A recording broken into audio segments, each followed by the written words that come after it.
Okay, so let's talk about Scott being on Love Island USA and how it has really backhanded onto him and has not really worked out from what we're seeing right now. Hey guys, it's Murad Muradi. Hopefully you guys are all doing well today. Back at it again with another video. If you have not subscribed, guys, click that button for daily and consistent content. And let's get straight into this video where Scott being on Love Island USA hasn't worked out in the way that he may have thought it was going to work out. And one could argue that potentially it was a poor choice for him to make, objectively looking at it. So for those of you who don't know what is going on, Scott from Love Island UK has gone onto the Love Island USA version with a couple of days left of the show. He's obviously found somebody called Johnny and they seem to be going on quite well, and we'll just see, about him getting into that finale. I think him being ushered into Love Island USA when there's 1 week left was really the problem. I also feel like, perhaps he should have just gone into Love Island Games or All Stars, whichever one it's going to be, as opposed to the USA version. But of course, there was an ultimatum being made, and he didn't have that much of a choice, and therefore he made a choice. However, from what we're seeing online, especially on forums and Twitter, there's a lot of death threats coming his way. A lot of people are upset over the fact that him and Catherine did not end up together, and clearly he came out of a situation and went on to another show. I do think that the hate that he is getting over him going on Love Island USA is very much unnecessary. I think the death threats are unnecessary. I feel like a lot of people are dragging him in general, calling him a game player, a liar, demanding that he should make apologies to, other contestants who were on the show his season with him, and that, he should apologize to them after they all accused him of being a game player and that he is this liar. He is obviously just here for the fame and nothing else. I do think that a lot of it is over dramatic. It's unnecessary. I feel like people have built this parasocial relationship,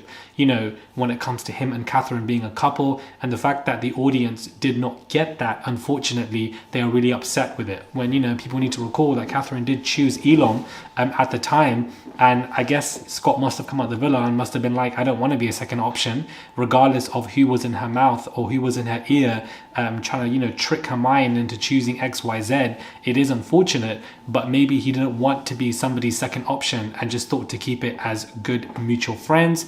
I believe both her and him are on good grounds anyways. There's no beef between them. She doesn't feel like she's been used by him in any way, otherwise she would have spoken out about it. So this idea that he's become this villain and this game player and is essentially being bullied by everybody, his comments are littered with a lot of people calling him a game player. He's going to be kicked out soon. He's also losing Instagram followers as well. It's really not worked in his favor, unfortunately, and has completely backfired on him going on Love Island USA.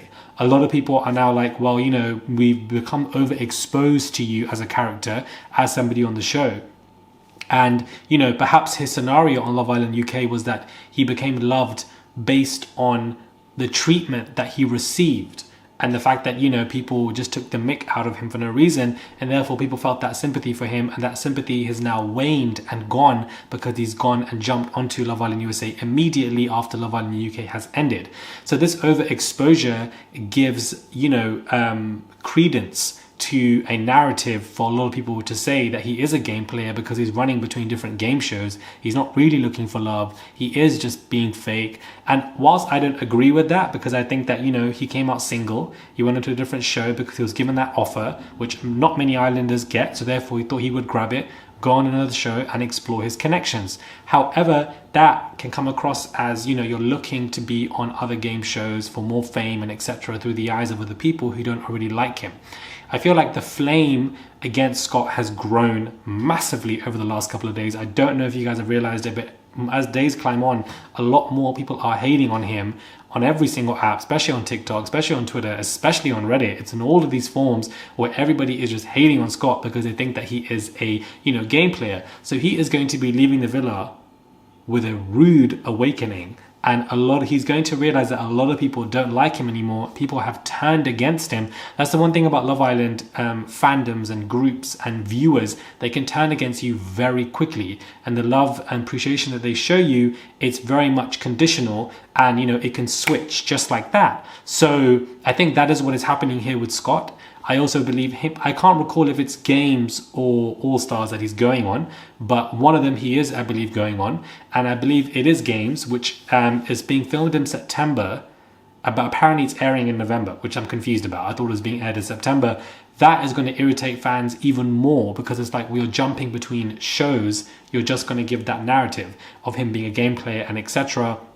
And he never really was into Catherine, etc. People were heavily invested in the Scott Catherine storyline. It was iconic, in my opinion. I felt like the back and forth, what was going to happen, coming back from Casa, he was alone, she came out, like the whole story was like, it just had everybody talking. It had everybody invested. So now to see him on a different show with a different girl, it's going to trouble a lot of the audience who invested themselves into that narrative, thinking that something would have came out of it, but clearly nothing, unfortunately, did. But whilst that, I can understand viewers feel like that, I also think that it's unfair for him to get these death threats or get so much hatred come his way and everybody onto him for being a game player and being fake and etc. when everybody who goes on these Love Island shows is going there not only just to find love, but also for the followers, also for some coin, also to make it a full-time job, because they've seen, you know, previous Islanders make huge careers out of this and therefore they want to do the same. So I don't think it's fair for him to get so much hatred, so much vitriol. I think that's the key word of this video. I think it's very unwarranted. I also think it's very unhinged. I think especially with this season, when a season is really good of Love Island and it's really good reality TV and we enjoy it so much, there's a dark world, a dark side to that. The dark side to that is a lot of people who become unhinged with developing relationships, parasocial relationships with these contestants online, that if things don't go their way, then they're going to get really upset and start trolling left, right, and center. And it becomes so inward and just unhinged and scary and just, you know, odd. So I see that happening a lot with this season. I, you know, feel for the fact that he's going to come out of this and see a lot of hate coming his way. I just feel like if Catherine doesn't have an issue with him and, you know, there's zero issue there, they're cordial, they're calm, they're friends. I don't understand why there's so much hate for a single man going onto another show. But I can see the idea of you are being overexposed, you are jumping between reality TV shows. It gives credence to that narrative of you being called a game player, and people are going to run with that. But I just don't think that he deserves it, in my opinion. And I think that it's just OTT, over the top, and it's only going to get even worse, guys, when he goes into Love Island games. Clearly, him going onto Love Island USA as a move has backfired massively on him and his potential career as being a content creator influencer, especially whilst I don't think I've ever recalled seeing somebody on a reality TV show and losing followers at the same time. Or, you know, their comments are littered every other post. Even some Americans are saying that we're going to send him back. So it's just interesting, and it's, you know, I want to see where this goes, but it's something that I've been noticing for a while. In other news, Maya Jama is announced as the host of Love Island Games. This is her first US gig. I'm pretty sure, you know, this was under Maura's eyes as well, and she probably wanted to grab this. But, you know, Maya Jama has grabbed this based on how great she was as a Love Island UK host. Peacock, Love Island USA, they're really trying to bring in that attention into Love Island USA and making it the it show. I don't know if you guys have noticed that, but they are definitely doing that. And bringing on Maya Jama is going to be another huge moment, just like how they brought in Maura. And I think Maya Jama will do a fantastic job because it just makes sense. Let me know your thoughts are when it comes to this, guys. Subscribe to the channel, click that button for daily and consistent content. Apologies for the lateness in these videos today. I was feeling a little bit unwell this morning, but I am back feeling fine. So videos will be released and the schedule will remain. There we go. I don't know why I just had a gap there and I just forgot what I was going to say. Anyways, subscribe to the channel, click that button. I would really appreciate it. Subscribe to the channel, and I will catch you guys soon for another video.